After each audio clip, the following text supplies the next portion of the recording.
We're right now on Weber Street near Alba Street. We are replacing the aging underground infrastructure, and we will going to add in new multi-use trail, new sidewalk, as well as on-road bike lanes. This work will help connect the existing Waterloo trail just on Alba Street, as well as the four-wheel trail on King Street. This will make the whole trail as a circle, which provide a more friendly and accessible transportation system for the pedestrian and the cyclist.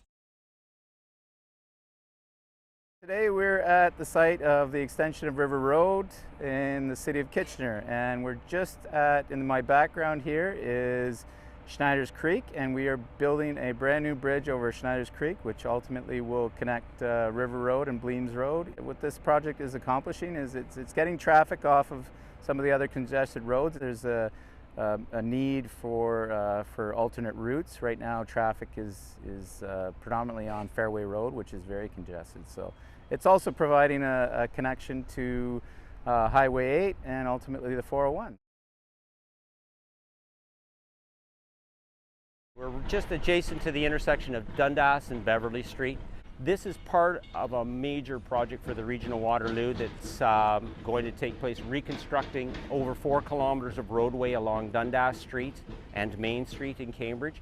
A roundabout was chosen to go in here because we'd determined there was a fairly significant queuing of traffic through here, and there was a bit of a collision history happening here. We're going to have, when we're done this whole project, about 4 kilometers of roadway with cycling infrastructure.